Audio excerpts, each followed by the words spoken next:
It had been exactly 1 minute since Chloe and I broke up, and she was already on Instagram, making her new relationship with the scholarship kid official. She claimed Caleb Thorne had depression, and that as soon as she helped him become a happy-go-lucky person like me, she'd get back together with me. Caleb used her phone to send me a message, marking his territory. "Thanks for taking care of my girlfriend all this time. From now on, please keep your distance." I had to laugh. It was ridiculous. It only took 30 seconds for me to have my dad pull his funding. After my dad informed the school he was terminating Caleb's scholarship, he immediately called Chloe's father. The marriage agreement between our two families was off. At the same time, one of Caleb's buddies sent me a video of Chloe and Caleb all over each other. In the clip, Chloe was wrapped in Caleb's arms, kissing him. Someone in the background, clearly loving the drama, piped up, "Chloe, aren't you worried this will crush Ethan?" Chloe, her face pressed against Caleb's chest while her fingers traced circles on his shirt, didn't miss a beat. "Nah, he's easy. A total pushover. We grew up together. You think I don't know him?" she continued. "He's so clueless. Always getting straight A's, which means Caleb can't get the top academic awards. This is just a little lesson for him." A cold laugh escaped me. So that's what she'd always thought of me. "Besides," Chloe went on, "I'm bored. He's so uptight. He barely even touches me. It's pathetic. The thought of being engaged to him after graduation, being tied down forever, it makes my skin crawl." She shivered dramatically, and Caleb pulled her in tighter. "I promise I'll keep you satisfied, babe. Only you." Chloe smiled, a sly, cat-like expression, and planted a kiss on his cheek. "That's why I like you. As for Ethan," she declared, "whoever wants him can have him. Because I'm done." I could barely suppress the nausea rising in my throat. Suddenly, a new, clear voice cut through the noise in the video. "In that case, I guess he's fair game." It was Sophia Wallace, the class president, who was always neck and neck with me for the top spot. Chloe's expression soured instantly. Caleb tightened his grip on her waist. With a strange, forced laugh, Chloe said, "Go for it. But he's been obsessed with me for over a decade. He'd do anything for me. It's exhausting. The guy's a total prude, probably saving himself for me." Sophia let out a soft, unreadable laugh. She picked up her designer handbag, the logo a quiet statement of its cost. "I'm heading out." Her eyes flickered with disdain toward where Chloe and Caleb were clinging to each other. "Chloe, remember what you just said. Don't come crying when you regret it." "I don't share." Chloe's face was a mess of emotions, the rosy flush of passion completely gone. "I told you, Ethan would die for me. All I have to do is crook my finger, and he'll come running back." Caleb frowned, and Chloe quickly added, "But hey, I'm happy to let you play with him for a while. He's just a simp. I've got plenty of those." Her friends roared with laughter. "Chloe's not wrong. Ethan totally is a simp. Remember all those games where he'd show up with a cooler full of water for everyone? And how he always insisted on paying for everything when we went out? It's always guys like that. So damn cheap." The video ended there, with just a fleeting glimpse of Sophia turning to leave. As I stared at the screen, my phone buzzed again. It was another message from Caleb's friend. "You must be pissed. Take my advice and give up on Chloe. A woman will only ever see a simp like you as cheap. Sophia Wallace seems into you, though. You're both nerds. Kind of perfect for each other." I suspected this was actually Caleb using his friend's phone. He did stuff like this all the time. He used to take Chloe's phone and send me ambiguous texts to start fights between us. Then he'd fake being sick, so she would go take care of him. But none of that mattered anymore. I'm a guy who takes good advice. A woman who's been dirted is best thrown away. And I agreed. Sophia and I were a perfect match, in brains and in family background. "Why aren't you responding, Ethan? Cat got your tongue? LOL. I was fine. I've been angry. Furious, even. Because my family is rich. Like, seriously rich. I don't have the freedom to just date whoever I want. My future wife has to come from a family on the same level as ours.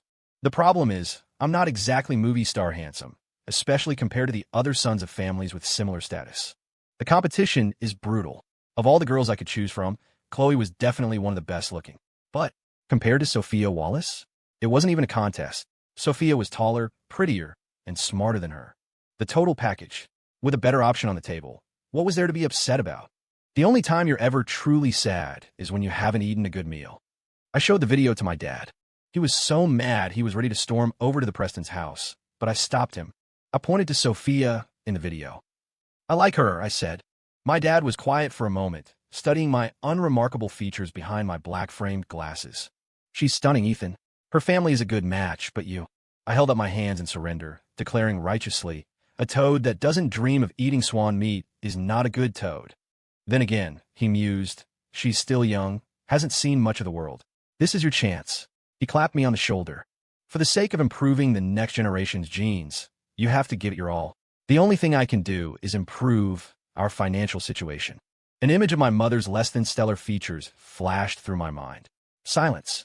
I spent that night memorizing every piece of information I had paid a fortune to dig up on Sophia Wallace. For a top student like me, reading it twice was enough to recite it backward and forward. The next morning, for the first time ever, I didn't wait for Chloe to walk to school with her. On the security camera, I saw her standing outside my gate, frowning. She spoke impatiently into the Ring doorbell. Ethan, you have 3 minutes. If you're not out here, don't bother coming out at all. Unbelievable. I ignored her. Now that the marriage agreement was off, my family's butler and staff had no reason to be polite to her. Mr. Hayes has already left, our butler informed her. Chloe's face went dark. The breakfast she was holding, meant for Caleb, was thrown to the ground. A glass juice bottle shattered with a pop, spilling its contents all over the pristine driveway. Why did I know it wasn't for me? Because she had never once brought me breakfast. I was always the one who brought it for her. Our groundskeeper was furious. I just swept this area. What the hell is wrong with you? How dare you talk to me like that? Do you want me to have Ethan fire you? The groundskeeper rolled his eyes. Your engagement is off. The business partnership between the Hayes and Preston families has been terminated. You should probably leave. This is just Ethan throwing a little tantrum. I'll humor him and he'll get over it. The engagement will never be off. With that, Chloe stormed away, her face a mask of grim determination. Chloe and I were desk partners. When I got to school, Caleb was sitting in my seat. My books had been dumped on the teacher's desk. He smiled at me. Ethan, Chloe and I want to sit together. We're in our honeymoon phase, you know, he said condescendingly. Didn't Mr. Hayes, my sponsor, tell you to be more accommodating to me? Come on, little brother. Just let us have our space. You wouldn't want people calling you the third wheel, would you? Apparently, he didn't know yet that my dad had cut him off. My first instinct was to tear into him. But then, out of the corner of my eye, I saw Sophia. The seat next to her had been empty for years. My inner drama nerd took over. It was showtime. I stood there, feigning shock and confusion. Sophia walked in, picked up my books from the teacher's desk, and said, Ethan, come on. I followed her, my heart pounding as she placed my books on the desk next to hers. It felt like a scene straight out of a manga. This was awesome. I really needed to watch less anime. It was starting to mess with my head. I forced myself to look shy and sad, my voice cracking as I said, Thanks, class president. I didn't eat. If you really want to thank me, you can grab me some breakfast when you go out. She yawned. I was up all night studying. I'm exhausted, gonna try to catch a nap. Huh. So she wasn't the quiet, reserved type. She was the jealous type. She must have seen me bringing Chloe breakfast every single day and wanted the same treatment. I nodded eagerly. Of course. I would treat them both equally. No, considering Sophia was a million times better than Chloe, I would show her even more favor. It wasn't until I got to the coffee shop that I realized I hadn't asked Sophia what she wanted. I found her in a class group chat and sent a friend request. The note read, Hey, class president, what do you want for breakfast? Then I sat down to eat a bagel while I waited. I was a genius. A perfect, non-awkward excuse to get her contact info. Sophia accepted my request almost immediately and sent her order. I looked at it, confused. It was a list of everything Chloe hated. Every single item was something Chloe had explicitly forbidden me from buying for her, or even eating myself. Not that I ever listened. I always ate whatever I wanted. On my way back with Sophia's breakfast, I ran into one of Chloe's friends, the same guy from the video who had called me a simp. He was incredibly friendly, greeting me with a huge grin. Hey, Ethan, getting that for Chloe. He whipped out his phone, snapped a picture, and sent it to their group chat. I knew exactly how they would mock me, but I didn't stop him. Right now, I needed catalysts like these idiots to ignite Sophia's feelings and make her take the initiative with me. I just smiled back at the guy and walked away. When I got to the classroom, Chloe was already there, laughing and talking with Kayla from her seat. She looked like she was in a great mood, a completely different person from the one I'd seen on my security camera that morning. She saw me and held out her hand expectantly. You're back. Perfect, I'm starving. Sophia, who had been napping with her head on her desk, sat up. Her seat was diagonally behind Chloe's. I deliberately avoided Chloe's gaze, keeping my head down as I walked past her. Just as she reached out to take the breakfast from my hands, I sped up, almost jogging the last few feet to Sophia's desk, and sat down. I placed the breakfast bag on her desk and pulled a warm bottle of milk from my pocket. Eat up while it's hot. I actually like this stuff too. Looks like we have the same taste, class president. Sophia smiled. Chloe was frozen, the smile on her own face stuck in place. The mocking smirks on her friends' faces also vanished. "Ethan, wasn't that for Chloe?" one of them asked. I spoke softly, but firmly enough for everyone to hear. "She has a boyfriend now. Why would I get her breakfast? Besides, our family's called off the engagement. We're done." Our school was a private academy for the elite. Aside from the kids who were sent to study abroad, most of the heirs and heiresses in our circle went here. Some kept a low profile, others didn't. But everyone knew about the impending union between the Hayes and Preston families. As my words hung in the air, I saw Sophia's lips curve into a pleased smile. Chloe's face, however, was terrifyingly dark. She glared at me. "Ethan, you're going to regret this. I don't want a disloyal dog. Even if you come back begging, we are finished." I shot back. "You're the dog. The one in heat, apparently." I was usually so reserved that my reputation for being boring and straight-laced was deeply ingrained. This was the first time anyone had heard me curse. The truth was, when I played games online, my mic was on fire with trash talk. I had a filthy mouth. All eyes were on me, and my face started to burn. This was, after all, a public place. I buried my head in my arms on the desk, and I heard Sophia's soft laughter beside me. "Look at you, Ethan. Finally learned to bite back." She was close, and the scent of summer gardenias drifted over. My ears tingled, and my heart fluttered. I had to fight the urge to just pull her into my arms. Restraint. I needed restraint. Chloe had called me uptight, said I was too scared to even hold her hand. But maybe, just maybe, it was because I didn't like her hands. They were always sweaty. I might be a pervert, but I was a germophobic one. Sophia's hands were a different story. After our evening study hall ended, I was packing my books and looked over at Sophia, hesitating. She capped her pen, her slender, pale fingers tipped with a faint pink. My mind started to wander. This girl was a total siren. "Is there something I can help you with, Ethan?" Her voice was so clear and elegant. I used to have to pay for voice actors on apps to hear something that nice. Now I was getting it for free. Why was my mind going to these places? I forced myself back to reality. My driver. He has something to do tonight, so he can't pick me up. It was such a lame excuse. What wealthy family only has one driver? Her eyes held a knowing smile, but she didn't call me out. She just fell in a step beside me. "All right, let's go. It's on my way." It wasn't on her way at all. We both knew it, but I didn't say anything. The ride was quiet. Both of us focused on our review packets. Time flew by. The SATs were tomorrow. When we pulled up to my house, I was about to get out when Sophia put down her papers and took off her silver-framed glasses. "Ethan, where are you thinking of going for college?" "Probably the one right here in town," I said. There was only one. Sophia smiled. "Me too. Good luck tomorrow. I hope all this recent drama doesn't affect your performance." I couldn't help but feel a surge of pride. "Of course not. I'm always number one." "I know," she said, her own confident smile matching mine. "Because I am too." She was so beautiful. I was humming as I walked toward my house, only to be startled by Chloe waiting at my gate. She looked awful. "The driver wasn't coming, and you didn't think to call me?" "I called you, and you didn't answer. Why are you bothering outsiders?" She spat the word outsiders with venom. "At first, because it was convenient, I used to ride home in Chloe's family car. Then Caleb showed up, and suddenly there was a third person in the car. I have a bad temper and a petty streak. I've always hated being a third wheel. Chloe needed to be adored, and Caleb was an expert at fawning over her. Slowly, my voice disappeared from their car rides, replaced by their laughter and chatter. After a while, I just started having my own driver take me. Chloe called me petty and said I was trying to make Caleb look bad. I had asked her once, "Can't you see that I'm uncomfortable? I don't like this." She had laughed in a way that made me sick. "Are you jealous? Ethan, you're a young master. Why are you always competing with Caleb? He has nothing. You've had everything since the day you were born. What's the big deal about letting him have a little something? Even your dad says you're not generous enough. You need to learn to share." "Share? My father, my fiancé. Were these things that could be shared?" "I'm sorry, but I couldn't be that magnanimous. I wasn't responsible for Caleb's situation, and everything I had wasn't gained by hurting or bullying him. I had no obligation to share with him." That argument had ended badly. Chloe didn't speak to me for months. This time, she couldn't even last a day. People are truly messed up, especially people like her. "As far as I'm concerned, you're the outsider now," I told her. "Chloe, do you just love having your cake and eating it too? When you were with me, you were messing around with Caleb. Now that you're with Caleb, you're haunting my doorstep? Were you an octopus? You have that many arms to keep everyone in your grasp. Oh, and by the way, the reason my phone didn't ring is because I blocked you. Get it?"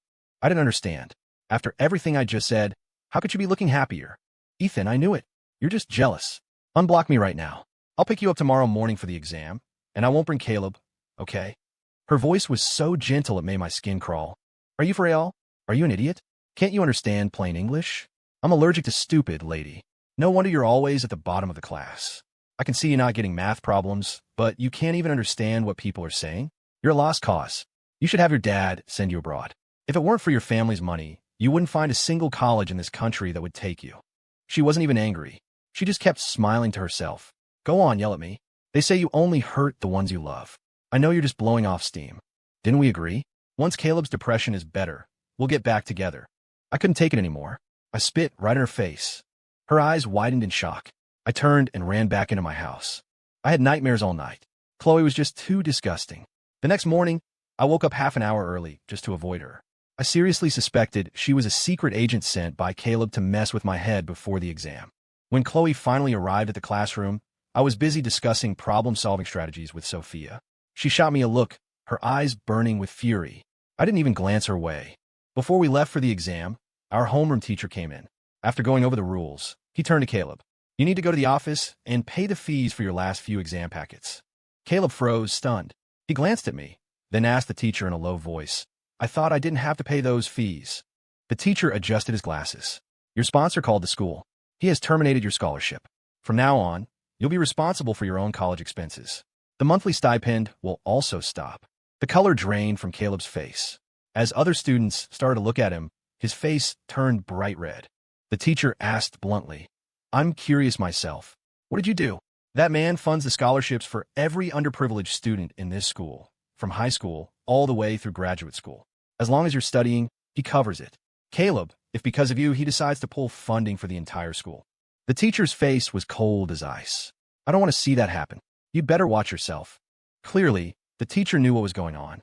That's why he said it in front of everyone, offering him no dignity. My dad's scholarships came with strings attached, with contracts signed. Caleb had violated the terms, and now things were getting ugly. Caleb turned on me, his voice seething. This was your plan, wasn't it, Ethan? To mess with my head right before the SATs. Well, I won't give you the satisfaction. I'm going to ace this test. Oh, good luck. He choked on his anger. I ignored the drama and focused on my exam. After the morning session, I went to the restroom to splash some water on my face. When I came out, Chloe was standing there, her eyes filled with disappointment. Ethan, I am so disappointed in you. Who asked you to have expectations? I tried to walk past her, but she grabbed my arm. She pulled me into an empty classroom and demanded, Why did you tell your dad about us? Now he's cut off Caleb's funding. It's not about the money. Do you have any idea how humiliating this is for him? How could you be so vicious? If money is a small thing, why don't you have the Prestons fund him? Or are you scared to ask your dad? A knock came at the door. Sophia pushed it open and said to me, Ethan, the teacher is looking for you. I stomped on Chloe's foot. She yelped in pain. I bolted out of the room and walked away with Sophia. What does the teacher want? I asked. I was lying. I stopped for a second, then couldn't help but smile as I leaned closer to her. Even good students lie, huh? MHM. She was clearly unhappy about something. I assumed she hadn't done well on the essay portion of the exam. We walked in silence. Just before we reached the exam hall, she spoke again. Ethan, she said suddenly, she's not good for you. Can you please stop liking her? My whole body jolted. A strange, tingling sensation spread through my palm, and my throat went dry. Okay, I heard myself say, my voice trembling slightly. Her mood instantly brightened. The afternoon the exams ended, Caleb told me to wait for him. Since he and Chloe got together, he'd been staying at her apartment near the school most of the time. The excuse he gave my dad was that living on campus was better for studying. Today, for some reason, he wanted to ride in my car and come back to my house. Of course, I refused.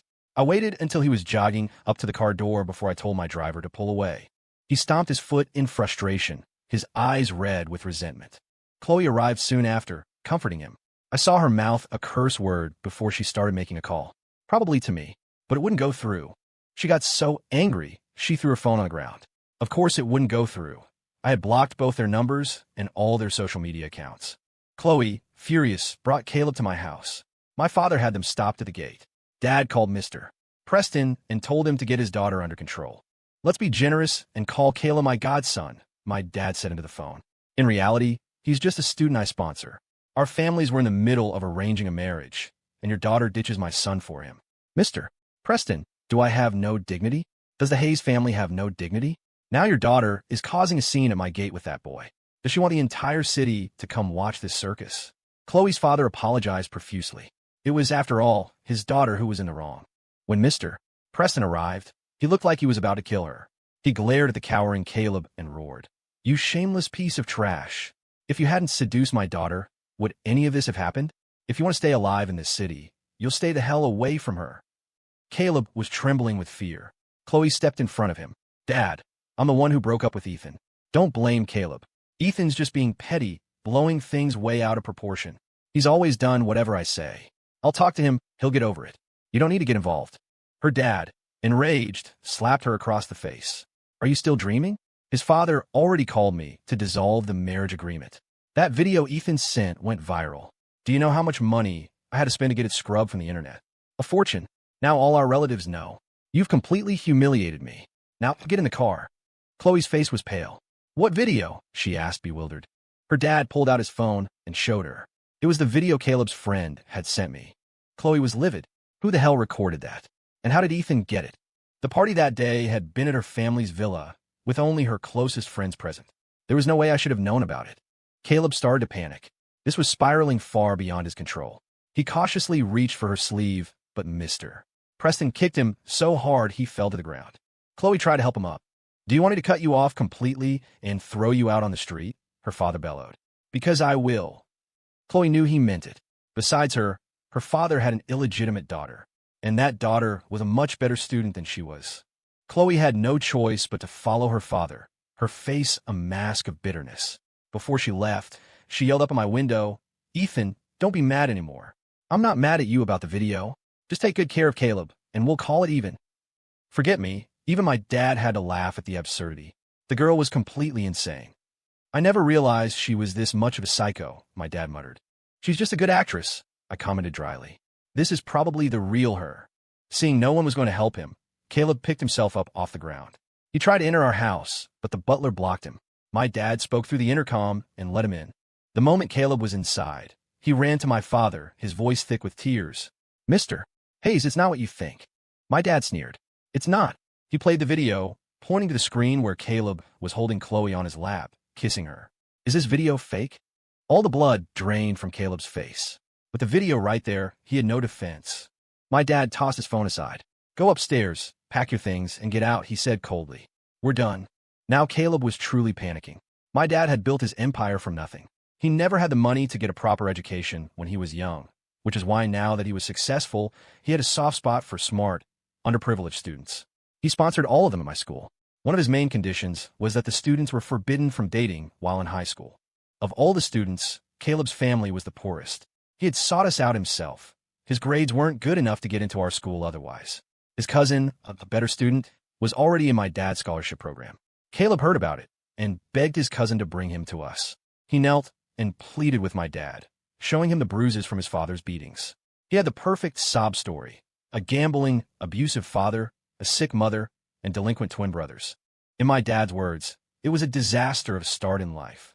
He was so pitiful. My dad felt he had to save him. So against my wishes, my dad brought him to live in our home. He was a sweet talker, much better with words than I was, and he always knew how to make my dad happy. But I was miserable, and my dad would just tell me to be more generous. This made me resentful, and my dad, in turn, grew disappointed with me. He thought I was ungrateful. I was born into wealth and privilege. Why couldn't I tolerate one poor boy like Caleb? He had nothing. He was so pitiful. Sensing my dad's favoritism, Caleb pushed his luck. He was one person in front of me, and another in front of my father. He could humble himself, play the part. I couldn't. It wasn't that I didn't want to, I just didn't know how. I would be dying of frustration inside, but the moment I opened my mouth, only stubborn, defiant words would come out. It was like I'd rather die than say something soft. I could be nice to anyone else, but if someone I cared about hurt me, my mouth would turn into a weapon. When my dad was angry, he would say I was annoying, nothing like Caleb. That only made my temper worse. I began to hate myself. The mere mention of Caleb's name would set me off.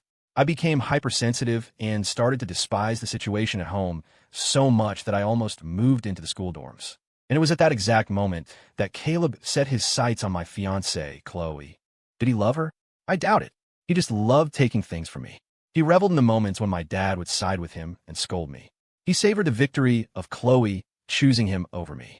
In those moments, he became the center of the universe for the two most important people in my life. So what if I was born rich? So what if I was a top student? I was still his loser. He looked down on me with such arrogance. But that arrogance finally led to his downfall. And as sad as I was about the whole situation, I was also dying of laughter. It was tragic and hilarious at the same time. My rival had dug his own grave. I couldn't help it. My dad had a soft spot for poor, smart kids. But the one thing he absolutely despised was seeing them get into relationships when they should be studying. He was extreme about it. He believed poor kids didn't have the luxury of dating. In his philosophy, high school was the one and only chance for a poor kid to change their destiny. How could they possibly waste it on romance? It was the only condition of his sponsorship. Caleb thought my dad's constant nagging about his grades and his love life meant that he cared more about him than me. He was wrong. As I got older, I realized my dad just thought Caleb had no other path in life except studying. But I was different. I was his son. Even when we fought, I was his only son. He had my entire life planned out before I was even born. So even if I didn't do well in school, it didn't matter. But for Caleb, it was everything. Mr. Hayes, please listen to me. I know what I did was wrong. Caleb sobbed, kneeling and begging. Please give me one more chance. I love Chloe, and she loves me. She said she'll get engaged to me next month. I'm your son too, and Chloe will still be your daughter-in-law. My dad, shaking with fury, was past reasoning. He yelled for the butler to pack Caleb's things. He pointed a trembling finger at Caleb's face. You're insane. Do you have any idea who the Prestons are? Do you know how much that family is worth? Let me tell you something, Caleb. You finished your exams. You're going to college. Your grades are good enough to get into a very decent university. If you get your degree and graduate, you can have a life you never dreamed of. You can truly change your own destiny. Chloe is just a girl. She has no power in that family. You think you can marry a rich girl and leap into the upper class? You're dreaming. Relying on anyone is not as good as relying on yourself. Even if Ethan and Chloe's engagement is off, her future husband will be the son of some other tycoon. It will never be the son of a gambling addict. The Prestons can't afford that kind of embarrassment. If you don't want to wake up dead one day, I suggest you break things off with Chloe immediately. When you become so successful that the Prestons can overlook your family background, then you can come back and say what you just said. Caleb lowered his head, biting his lip. Then he let out a sudden, mocking laugh and stood up. In the end, you still favor your own son, he sneered.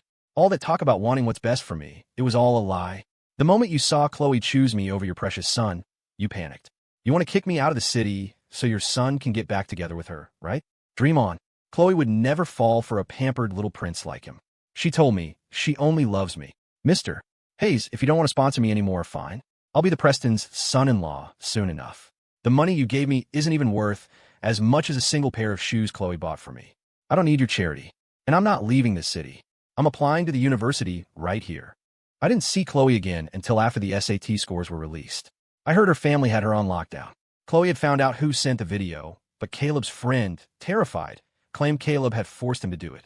Just more dogs biting each other. Caleb made a big show of being suicidal, but this time, Chloe didn't soften. Her mother came and took back the apartment near the school, and Caleb was kicked out. After the scores came out, it was time to plan for graduation parties. Sophia and I were separated by only 2 points. I was higher. Her mother came to visit our house. Perhaps we could host the graduation and thank you dinner for the teachers together, she suggested tactfully. My parents exchanged a look and smiled. That's a wonderful idea. We were thinking the same thing. The two of them have been tied for first place in every exam for years. It must be fate. Sophia's mother nodded with a smile. Yes, it is. They've grown up so fast. From that day on, our two families became much closer. Caleb, to his credit, did very well on his exams. He got into the same university as me. I was a little annoyed at the thought of having to see him in college, but Sophia reassured me. The campus is huge and will be in different majors. The chances of running into him are tiny. I felt a little better. She was right. Chloe didn't get into any decent local universities. Her only option was to go abroad. The day she was leaving, she came to find me. She looked worn out. By then, everyone who needed to know about my family and the Wallaces knew what was happening. Her voice was tinged with resentment. You couldn't even wait a second, could you? Or were you with her all along?